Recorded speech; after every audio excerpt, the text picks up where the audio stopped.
History is shaped by the choices of individuals. In the 8th century BCE, King Ahaz of Judah faced such a crossroads.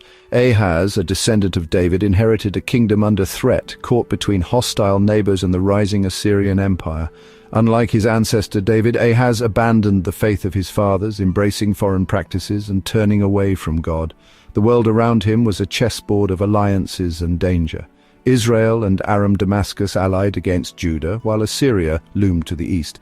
Ahaz was young, untested, and afraid. The pressure was immense. The prophet Isaiah urged him to trust in God's promises, but fear clouded Ahaz's judgment.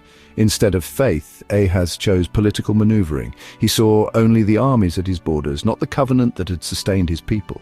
His decision would set Judah on a perilous path, with consequences that would echo for generations. The story of Ahaz is not just ancient history, it's a warning about the corrosive power of fear.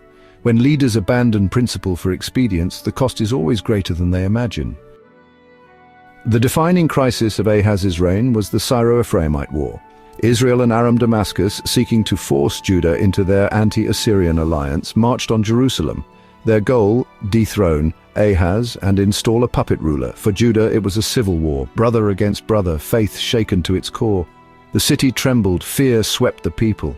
Isaiah confronted Ahaz, delivering God's message, "Do not fear these kings, their power is fading." Isaiah even offered a sign from God, urging Ahaz to trust in divine protection. But Ahaz refused, cloaking his lack of faith in false piety. He had already decided to seek help elsewhere. Instead of leading with faith, Ahaz turned his back on God's promise. The moment called for courage, but Ahaz chose a different path. He looked east, toward Assyria, seeking security in human power. This decision would change Judah's fate forever. Rejecting faith, Ahaz gambled everything on an alliance with Assyria. He sent tribute and a plea to Tiglath-Pileser, king of Assyria. "I am your servant and your son." In return for protection, Ahaz stripped the temple and palace of their treasures, sending them as payment. Assyria responded with force, crushing Aram Damascus and ravaging Israel. Militarily, Ahaz's plan worked. His enemies were destroyed. But the cost was Judah's independence.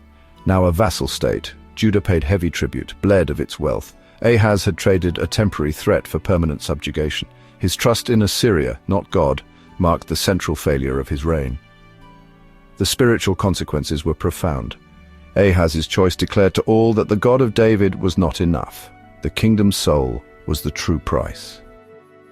After Assyria's victory, Ahaz visited Damascus and was captivated by a pagan altar. He ordered a replica built in Jerusalem's temple, replacing the sacred altar ordained by God.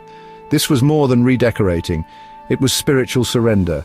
Ahaz personally consecrated the new altar, relegating Solomon's bronze altar to secondary status. He dismantled other sacred items, stripping the temple of its treasures to pay tribute. The heart of Judah's worship was corrupted, its symbols of faith dismantled. Ahaz's alliance with Assyria had become a cultural and spiritual capitulation. The temple, once the center of God's presence, was left a shadow of its former glory. In his desperation to please Assyria, Ahaz sacrificed not just gold, but the soul of his nation. The legacy of his reforms was spiritual ruin. Ahaz's failure casts a long shadow, but it also points to hope. His reign reveals the need for a true king, a son of David who would not fail. Where Ahaz sought salvation through political deals, Jesus would offer salvation through divine sacrifice. Ahaz gave the temple's treasures to a pagan king. Jesus would give himself for the world. Isaiah's prophecy to Ahaz, "The virgin shall conceive and bear a son, and shall call his name Emmanuel," foreshadowed Christ. Emmanuel means God with us, a promise fulfilled in Jesus. Ahaz polluted the temple. Jesus declared himself the true temple. Ahaz led his people into bondage. Jesus leads his people into freedom. The story of Ahaz shows the emptiness of human solutions and the hope of divine rescue. In the darkness of failed kingship, the light of the perfect king shines brighter. Are you ready for the next chapter? Just click here to go straight to it.